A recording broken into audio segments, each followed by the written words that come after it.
Hi, my name's Andy and I work for the Pace Trust, and we do assemblies like the one you're going to see in a minute, RE lessons and lunchtime clubs in Poole, Bournemouth and Christchurch. I want to speak to them this morning about two words that we find really hard to say.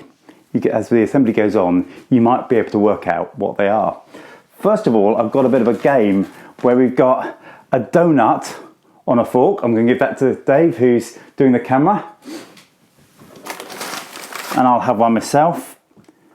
And the idea is to try and eat the donut using a very, very long fork. Okay, I'm going to have a go now.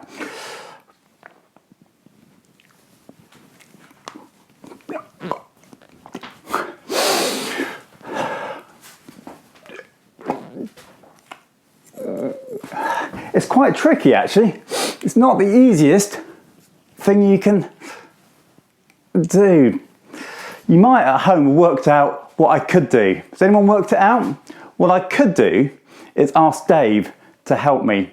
I could very easily go like this and give Dave a donut, and then if he passes this over to me, I can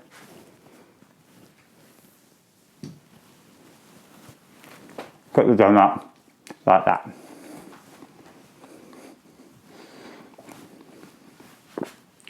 But it needed me to say, Dave, can you help me?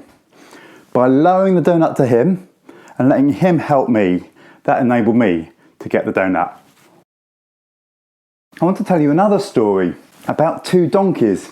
Both donkeys were tied together with a bit of rope, and next to one was this great patch of beautiful grass and hay, but it was just a little bit out of reach.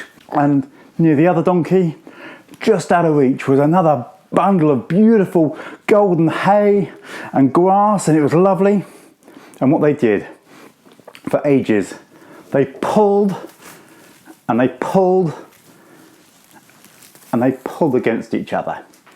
And then one of the donkeys had an idea.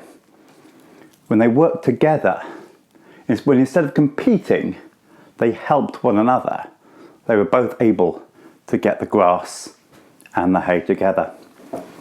Saying help me is a difficult thing to do, isn't it? Because it means we haven't got it right. It means admitting that we've made mistakes, admitting that it hasn't worked out. And you know what? I believe that adults sometimes find this even harder than children. So we're going to think of a story that's in the Bible, a story that Jesus told about somebody who asked for help. In the Bible story, it's a boy, but in our story, it's a girl. And she sat in a pigsty, a very stinky pigsty, thinking about life. And she's feeling really upset. She's realised she made some bad choices. She's remembering earlier in the story when she asked her dad if she could have half of his inheritance before he died, which made him very sad.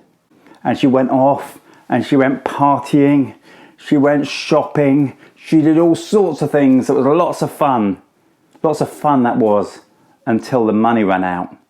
And now she's got no money, she's working in a pigsty and she's feeling sad.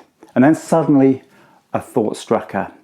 I could go home, I could ask my dad for help. Even his hired workers have a better deal than I do. I'll say, Dad, I'm so sorry. Will you help me? And will you give me a job? So she started to walk home. Meanwhile, her dad saw her when she was still a long way off, and he ran to meet her. He gave her a hug. He welcomed her home and said, come back, we're gonna throw a party. She didn't come back as a hired servant. She came back as his beloved daughter. Now, Christians believe that Jesus told this story to tell us a bit about what God was like. A God who wants to help us, a God who forgives us when we make mistakes, a God who runs to meet us. So what of us? We could be like the girl in the story. She had a choice. She could have stayed in the pigsty and said, I'm not admitting I got it wrong. But she took the choice to say she made a mistake, to ask for help, and her father ran and forgave her. The truth is, we all mess up sometimes. My challenge is, are we brave enough to say, I've messed up, I've not got it right, I need help? Shall we pray? Dear God, please help us to be brave. Please help us to have the courage to ask for help, even when it's difficult, to both ask help from other people and to ask help from you. Sorry we get it wrong sometimes. Amen.